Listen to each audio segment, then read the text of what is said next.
And we're back with the show. It is the Fantasy Football Pay Dirt podcast.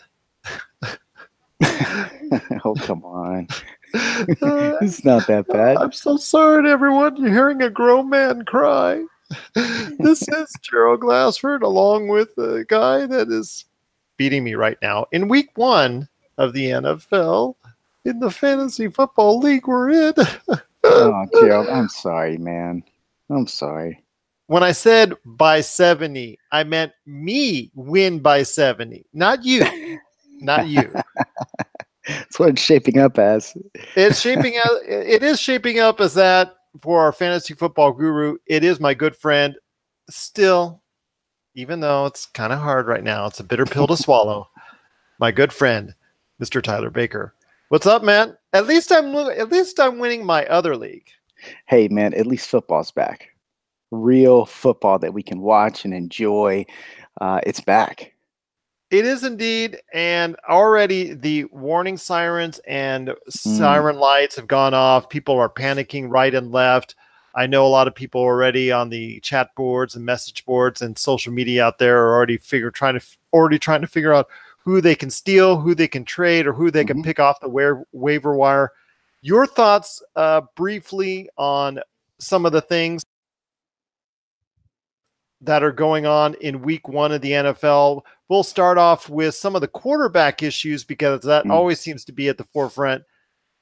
Right now, are you buying or selling? In fact, let's play buy and sell. Are you buying or selling Patrick Mahomes right now after such a big day for Kansas City? Buying, but I'll say that without having completely watched that game. I just saw segments of it. I was paying attention to another game. I did look at the stat line, and I think you have to buy at this point. But let me check the game film out and let me know, and I'll let you know what I think a little bit later.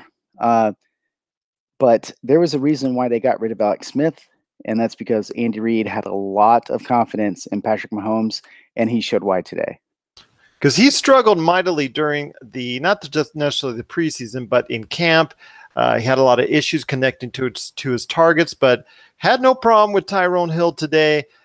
Very big day for him. 4 touchdowns, great performance in a home away from home, which is the Los Angeles Chargers, which seems to be a home away from home for every visiting team at this point in time. But that's another story in and of itself. Are you buying or selling Ben Roethlisberger at this point? Because against the Cleveland Browns, who still can't win a game, which I still have a problem with when the NFL, ties in 2018 it's just something that they don't even do in soccer anymore. So yeah, just really disappointing that they still do that. It's still like kissing your sister. But even though they managed to luckily get a tie out of it with the Browns, are you buying or selling Ben Roethlisberger? Well, the Browns haven't lost a game yet, and that's something we haven't been able to say going into week 2 for a long time. Ben Roethlisberger, without Le'Veon Bell being there, there's one big story there. It's James Conner. He did a really good job proving that it doesn't have to take Le'Veon Bell to make that offense work. Now, there were some runs that Conner made that if Bell would have been in that situation, would have gotten a lot more. But James Conner did a really, really good job. And giving that Ben Roethlisberger now knows that he has a good running game, I would expect him to be Ben Roethlisberger because the game conditions today were terrible. There was a lot of rain, and that's a really difficult environment to pass in. But now that the Pittsburgh Steelers know that they have a good, balanced offense, I think you could buy on Ben Roethlisberger. Third, buying or selling. And now, in fact, what I'll do is I'll save some for our Friday show and for everybody out there that's going to be listening this weekend. Buying or selling Cam Newton as a top prospect at this point in time? Well, he's going to have to get better football out of his supporting cast. I've never been a Devin Funchess fan, and he kind of showed me why today. Christian McCaffrey needs to eliminate the mistakes. I would hope to think that they could get some of those younger receivers more involved, given a better game script moving forward. I don't know if I really want to. It really depends on the price that you want to buy or sell Cam Newton for. It really depends on what you're going to get. But he showed that he can run the ball. He showed that he can get those rushing touchdowns. So I think I would just stay put with Cam Newton right now. And there was a lot of other great performances in the league this weekend. I know a lot of people were looking at it really with a like you said, a sharp eye, trying to focus in on some of the better performances, hopefully going forward for a lot of these teams. Now, like you said, along in Pittsburgh, where they had a great performance there, that might not be something that you can totally bank on for the future. I know a lot of people picked up James Conner late because of the situation with Le'Veon Bell. I even know that you and I spoke about it just beforehand as far as a late pickup is concerned. Are people going to rush to judgment on James Conner, and go ahead and try to establish him as maybe a top one, a running back 1 or running back 2 that you're going to have in there every week? Or is this something that maybe you should hold off on and see how it plays out? If you have James Conner and Le'Veon Bell's not in camp and he's not practicing with the team, you have to start him. And I think you can start him as running back 2, an easy running back 2, maybe even running back 1. He showed today that he can handle a workload, 31 carries, 135 yards, 2 touchdowns. He caught 5 of his 6 targets for 57 yards. So he's fitting in very nicely to what they want out of a running back there in Pittsburgh. Now, I know there were a lot of great performances, but also some poor ones as well, Bills quarterbacks notwithstanding. But I want to go into some of the things that you were looking at and you were interested in seeing as far as for fantasy owners to take notice of and be aware of going forward, at least in the early part of the season. Yeah, well, Marcus Mariota suffered an elbow injury. I haven't gotten any indication as to exactly how serious that is. Now, right now, it's Sunday night, so maybe by the time the show comes out, more will be known. I would advise to check on that. It doesn't look like it's too serious. Leonard Fournette also left his game in the first quarter. The star running back for the Jacksonville Jaguars has a hamstring injury. They don't think it's serious. Doug Baldwin, the star wide receiver for the Seattle Seahawks. He has been nursing a knee coming into the game. He left with a knee injury. Fortunately, it was on his other knee, but unfortunately, now he has 2 bum knees. So we'll have to see how that plays out. He did come back into the game, but they pulled him eventually just as precaution. It looks like Greg Olsen is done, in my opinion. I haven't had any clarification of that, but he was wearing an air cast on the same foot that he was having problems with all of last season. It is not at all a very good indication. So we are going to be waiting to see what we hear from those players to find out what's going on as far as the waiver wire on Tuesday. Also, Delanie Walker, tight end for the Tennessee Titans, had what looked like a serious ankle injury. And so we'll be looking to probably pick up Jonnu Smith if you're in need for tight end. Once again, it is Tyler Baker from the Fantasy Football Pater podcast. You got to check out his full episodes each week on the Pop Culture Cosmos channel, on Podbean, Apple Podcasts, Spotify, and over 30 different major podcast outlets. Plus, also as well, if you have any questions for him, you can email us, popculturecosmos@yahoo.com, or popculturecosmos on Facebook and Twitter and Instagram as well. And then if you actually want to go ahead as well and join their Fantasy Football Pater podcast Facebook group, you can do that as well. They can give you they can give you suggestions on what to do as far as lineup changes, possible trades that are coming your way, waiver wire questions that you might have, anything in regards to fantasy football. He can actually give you the heads up as well on the Fantasy Football Pater podcast Facebook group. Tyler, I want to hear your thoughts as well on some things that maybe you should be concerned about outside of injury, but performance-wise with some of the things that you also noticed that went on in week 1 of the NFL. Well, I had assumed that Royce Freeman was going to step into the number 1 running back role there in Denver, but fellow rookie Philip Lindsay got just as many touches. Their production was almost identical in the game. So it'll be really interesting. I haven't watched that game yet, but it'll be really interesting to see how that split goes going forward. Austin Eckler he didn't take away from what Melvin Gordon was doing today for the Chargers, but Eckler is somebody that you might want to keep in mind. Also, Dante Pettis there in San Francisco.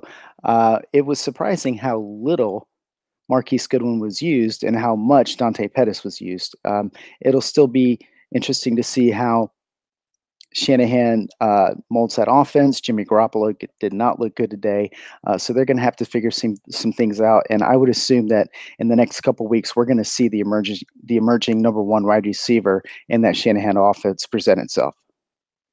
Jimmy Garoppolo may have been throwing to the opposite team a little bit more than maybe, yes, Mr. Goodwin. So that's definitely a troubling sign for someone who received such a generous offer, and a lot of people were laying a lot of great stock into Jimmy Garoppolo as the second coming when he moved over to New England to San Francisco, and there was a lot of hype and buzz around him. Sure, so far, and yes, and he won 5 straight games to close out the season last year. But it's a brand new year. Defensive coordinators have had some time to look at that, and he had a difficult matchup today. So I would assume that there are better days ahead for Jimmy Garoppolo. Aaron Rodgers. Ooh, that was scary. That was scary. Got injured as far as in the second quarter, I believe. He took a sack, got injured, but came back strong, and actually took the game for. They actually made a big comeback against your Mitchell Trubisky led Bears there, Mr. Tyler Baker. I'm just kidding on that, but I just we just love saying Mitchell Trubisky here on the show. Your thoughts on Green Bay as far as Aaron Rodgers is concerned? If you have him in your league, and he was probably the number one quarterback to go in almost every league, is this something you need to be concerned about going forward? Do you think he's going to be able to get it out for at least for the interim as far as the regular season is concerned, or should you keep an eye on it just in case and have a backup just in case, because that leg gets hit like that again? I don't think he's actually coming back on the field for that one. Yeah, we might see a little bit of less running on his part, but he got hurt. He came back into the game, and he did what Aaron Rodgers does, and that is win football games. And if you have fantasy stock in him, you're going to play him no matter what. Have a good backup, sure, but that's going to be your guy moving forward. A couple of the disappointing teams that I thought were really just did well under expected. Not necessarily the Bills, because a lot of people were not laying very good stock on the Bills at this point in time, but the Arizona Cardinals and also the Dallas Cowboys, a lot of people had them all over the place as far as their success this season. What were your thoughts and impressions on why they did so bad, both teams, if you got a chance to look at them, and what do you think will happen going forward? Because in the case of the Cowboys, you thought even though they got rid of Dez Bryant, they still had Dak Prescott, they still had Ezekiel Elliott and Cole Beasley, decent receivers surrounding him. You really thought, even with Jason Witten gone, that you still would have enough firepower at least to get above the 10-point barrier. I think they have some firepower, but what they don't have is a healthy, dominant offensive line. That's just not the Cowboys anymore. They need some guys to come back. They need some guys to get fully healthy. And without that offensive line anchoring that offense, in the past, they've looked to Ezekiel Elliott to carry them, and it did not happen today. And while Carolina's defense is good, I would have to put the blame for Dallas's offense not contributing more to the game on Dallas's offense, and not necessarily the dominance of Carolina's defense. Now in Washington, I think the Redskins look good. They look like more of a complete team with Adrian Peterson. What he does well, he is still doing well. He doesn't quite have the burst that he has, but he has excellent vision, and he has the ability to find a way out of trouble, which is a very good complement to Chris Thompson's ability to get into space and make big plays happen. So the Redskins offense did really well today with a healthy Jordan Reed. Now with Arizona, it's man, Sam Bradford has a lot of experience doing a lot of different things, and he's had success in the NFL. And today he was just not connecting with his offense. David Johnson, there was not a lot for him to get on the ground. The Redskins defense played pretty well. But I don't know how much longer they're going to keep Sam Bradford in there. It looked like that he could not evade the pressure and find the right place to be to throw the right balls downfield. Christian Kirk, I think, is going to be more of an emerging part of this offense. He did get some work tonight on special teams, and he did get some targets. And it's just a matter of time before Christian Kirk starts really finding his role there. If I told you before we actually were going into the weekend that the leading offensive team would be the Tampa Bay Buccaneers. The Tampa Bay Buccaneers. The magic is back. What would you have said? I would have said I would have said that there's a much better chance of Fitzpatrick showing up than Fitzmagic, but he lit it up today. He was perfect throwing to Mike Evans. Mike Evans had 7 targets. He caught all 7 of them for 142 and a touchdown. And Deshaun Jackson. Deshaun Jackson caught all 5 of his targets for 146 and 2 touchdowns. Oh my gosh, lit it up today. So what are your impressions of the team? I mean, obviously they're at a nice high, and fantasy owners, they go gaga when they see a performance like this. Now, mind you, it was against the Saints defense, which has been known to be like butter, that you can slip easily through at from any point in time. Now, the Saints offense is always something great to have, and Alvin Kamara performed as a lot of people were actually the prognosticators were expecting. A lot of people like myself were kind of very standoffish on Alvin Kamara, but he definitely proved his worth as far as today's concerned. But getting back to the Buccaneers, they're not the Yuccaneers at this point in time. They're very much a high-powered offense. Do you believe that? Are you buying in on that, or do you think that this is just a one-game anomaly and that they cannot continue this type of prolific offense going forward? Well, the Saints defense was really interesting last year in that it was terrible at the beginning of the year, and then there was some moment halfway through the year that they started playing a lot better. And so they were very much on an upswing. I think today we saw the worst of the New Orleans defense, and it was pretty bad. Now, Jameis Winston is going to be back in a couple weeks, so Fitzpatrick is not going to be the quarterback there. But there was definitely a showcase today of how many weapons Tampa Bay has to go to. Both of these teams have a lot of weapons, and we saw a lot of that on display today. A lot of fantasy points were in this game today.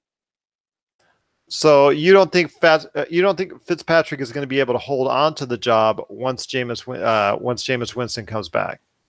I don't think there's a chance of that at all.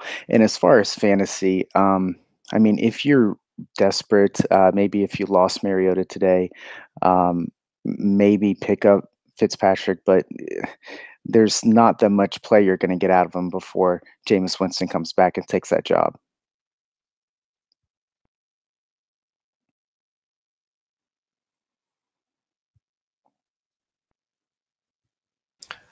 That is, again, the pointed words of our good friend right here, the guy who beat me this week in fantasy football.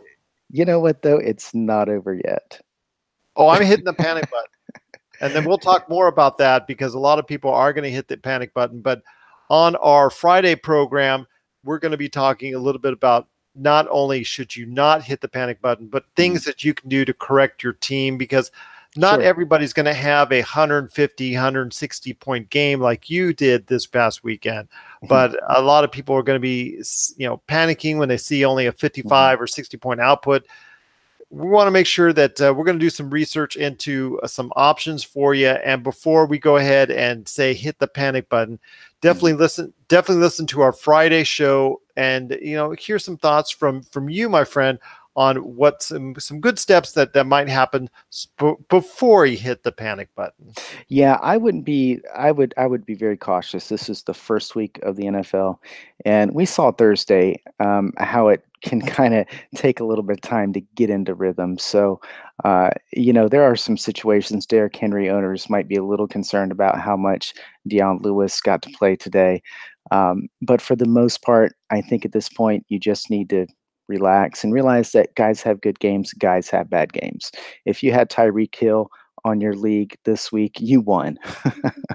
So, And if you had Nathan Peterman on your team, you lost. But it definitely is going to be a great season indeed. It is just the first week, so everybody just calm down. But again, on our Friday show, I'm going to ask you, my friend, if you have, for some pointed thoughts on and good advice on where people should go as far as targeting for the weekend, for the second weekend in the NFL. But it's always great to talk to you, even though you did kind of beat me this weekend. But luck. It's all in the luck, my friend. That's what I'm going to call it. I'm pretty sure I'm going to end up doubling your points this week. If you want to call that luck, hey, you do you. I'm winning in my other league. Let's put it that way. Very good. Very good. Once again, it is my good friend, Mr. Tyler Baker. Still my good friend, even after barely squeaking out a win against me this week. If you have any questions, once again, just please let us know. popculturecosmos@yahoo.com.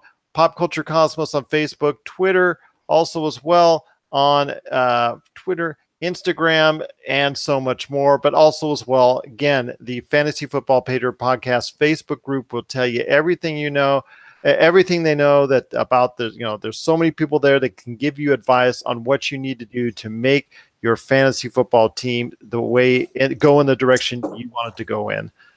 Tyler, it's always great to talk to you, my friend, even though you barely squeaked out a win. Better luck next time for me. And again, continued success to you, my friend. I'll give you a holler on Friday and see what we can do about changing everybody's fortunes around for the better in fantasy football. Thank you very much, Gerald. Always a pleasure. Always a pleasure as well to have you a part of the show, the Fantasy Football Pater Podcast, and of course, right here at the Pop Culture Cosmos.